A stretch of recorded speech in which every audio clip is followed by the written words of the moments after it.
Welcome back after a short break. Let's continue our show. Doctor साहब, diabetes का इलाज क्या है और इस पर कैसे काबू पाया जा सकता है?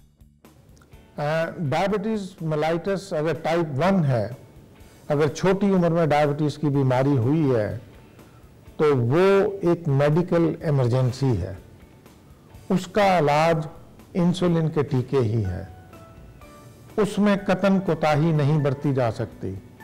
अगर आप तारीख में जाएं तो जब इंसुलिन अवेलेबल नहीं थी तो ऐसे लोग जिनको छोटी उम्र में डायबिटीज मेलाइटिस हो जाती थी चंद हफ्तों या चंद महीनों में फौत हो जाते थे।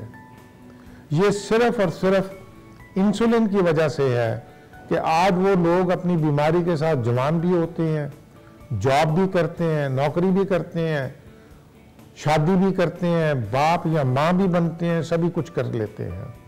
इसलिए अगर छोटी उम्र में डायबिटीज मेलाइटिस हो जाए तो कहीं दाएं बाएं न देखें, उसका इलाज सिर्फ और सिर्फ इंसुलिन थेरेपी है। माशाल्लाह आज की दुनिया में 5 किस्म की इंसुलिन अवेलेबल है। एक ज़माना था 1920 से पहले कि इंसुलिन थी ही नहीं, फिर जब इंसुलिन आई तो वो प्योरीफाइड नहीं थी, उससे रिएक्शंस बहुत होते थे, उससे प्रॉब्लम्स बहुत होते थे। आज अल्लाह के फजल करम से 4-5 किस्म की बिल्कुल डिस्टिंक्ट इंसुलिन अवेलेबल हैं, वो नहायत प्योरीफाइड हैं, उनके साथ कोई रिएक्शन नहीं होता। तो मरीज का फ़र्ज़ है कि अपनी शुगर को इंसुलिन के साथ कंट्रोल करे।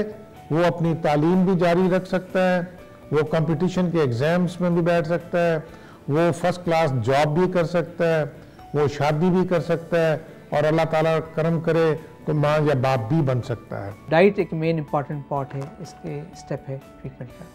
फिर दूसरा ये होता है कि वर्जिश जो है, ज़्यादातर वर्जिश हम रेकमेंड करते हैं वो तेज़ चलना, ब्रिस्क वॉकिंग, तकरीबन आधे घंटे 40 मिनट के अंदर 3 किलोमीटर का फासला तय कर लिया जाए तो वो ब्रिस्क वॉकिंग होती है। फिर आती है कि अगर आपकी इन 2 चीज़ों से शुगर आपकी लेवल में नहीं आ रही है, जो कि शुरू के स्टेजेस में पॉसिबल है कि आ जाए, तो फिर टैबलेट्स की ज़रूरत होती है।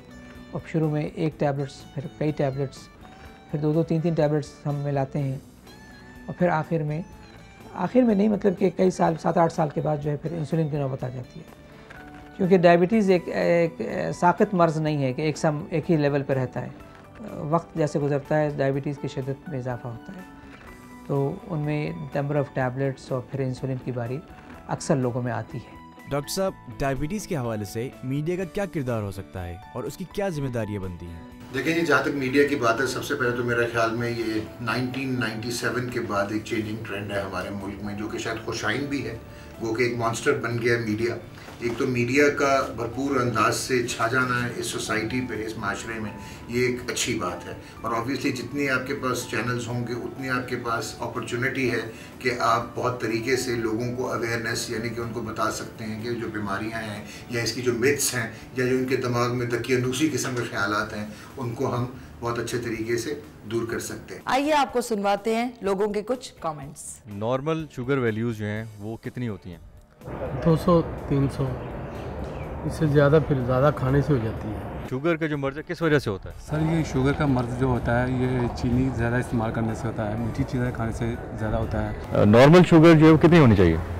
मिनिमम 150 से नीचे होनी चाहिए। करेले से बहुत फ़ायदा होता है, शुगर को बहुत, ये लुआब होता है बकरे में, वो खाएं शुगर नहीं होती। वो इतनी ताकतमंद चीज़ है कि शुगर को भी भगा देती है। इंजेक्शन से निजात मिल जाती है? बिल्कुल मिल जाती है, इंजेक्शन से निजात मिल जाएगी, ज़रूरत नहीं रहेगी इंजेक्शन। जो डॉक्टर्स लिख के देते हैं इंजेक्शन इंसुलिन के, वो तो बेकार है। बकरे का जो बता रहे हैं? हाँ, बकरे का लुआब।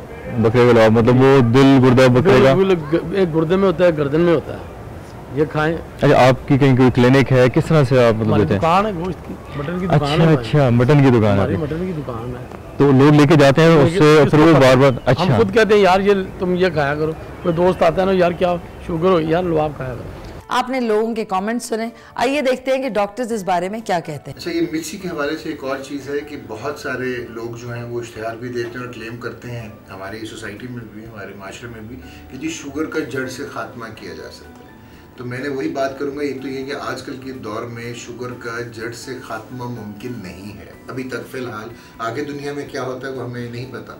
हाँ, टेक्निकली थ्योरेटिकली मैं भी आपके प्रोग्राम के तवसत से बता देता हूँ कि अगर आप अपना लबलबा जो है उसको रीडेवलप कर लें, यानी कि क्लोनिंग, जो कि वैसे मुमकिन है लेकिन क्योंकि वो अवेलेबल नहीं है तो वो नहीं हो पाता।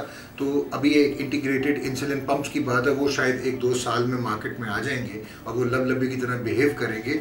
लेकिन शर्तिया इसको जड़ से ख़त्म करना, गोश्त खा के, छोटा गोश्त खा के, चने खा के, करेले या बीज खा के, तो ये बिल्कुल मुमकिन नहीं है। तो अगर ऐसा कोई आपको हवाला देगी तो आप पहले उससे उसकी डिग्री के बारे में ज़रूर पूछ लें, और फिर मैं यही कहूँगा कि अपने मुस्तनद मालिज के पास आप जाएं और उससे पूछें कि जी क्या हो सकता है। शर्तिया तौर पे शुगर को कंट्रोल किया जा सकता है, आप एक नॉर्मल ज़िंदगी गुजार सकते हैं, आप पेचीदगियों से बच सकते हैं। लेकिन अगर ये समझना है कि आप दोबारा जो है आपको वो ख़त्म हो जाएगी ज़ियाबतीस और आप दोबारा 20 साल पहले की ज़िंदगी गुजारना शुरू हो जाएंगे, तो वो शायद मुमकिन नहीं है। मीडिया का रोल इंतहाई अहम है। ये पॉजिटिव भी हो सकता है और बदकिस्मती से बाज़ औक़ात नेगेटिव भी हो जाता है। मिसाल के तौर पर पाकिस्तान में जो मेजॉरिटी है टीवी चैनल्स की, वो तो मुस्तनद डॉक्टर की गुफ्तगू बताएंगे, उसके पैगाम को नशर करेंगे। लेकिन इस हकीकत से कोई इनकार नहीं है कि कुछ टेलीविज़न चैनल्स ऐसे प्रोग्राम नशर कर रहे हैं जो कि लोगों की फूलिंग करने वाली बात है। कोई गरीब देहाती औरत, उसको 100-200 रुपये दे के बैठा दिया और वो कहती है खुदा के वास्ते फलाने हकीम के पास जाओ, देखो मैं बच गई हूँ, तुम भी बच जाओगे। तो ये एक इंतहाई मनफी रोल है। इसी तरीके से बाज़ लोग आ जाते हैं टेलीविज़न पे कि जी ये तो इलाज दुनिया में बिल्कुल गलत हो रहा है, असल इलाज तो ये है कि ये लबलबे की बीमारी है, आप बकरे के 6 लबलबे खाओ तुम्हारा लबलबा मजबूत हो जाएगा, या मेरी दवाई खाओ तुम्हारा लबलबा मजबूत हो जाएगा। अब कोई इंसान अपना लबलबा नहीं देख सकता कि वो मजबूत हुआ है कि कमज़ोर हुआ है। तो ऐसी जो मिसलीडिंग इंफॉर्मेशन है उस पर कानूनन पाबंदी भी होनी चाहिए। और मेरी ये अपील है मीडिया को भी कि वो सिर्फ अपना टाइम सेल आउट करने की बजाय ये भी देखें कि जो पैगाम नशर हो रहा है क्या वो कौम के लिए एक मुस्बत पैगाम है या मनफी पैगाम है। आइए लेते हैं एक टीनी टाइनी सा break, will be right back.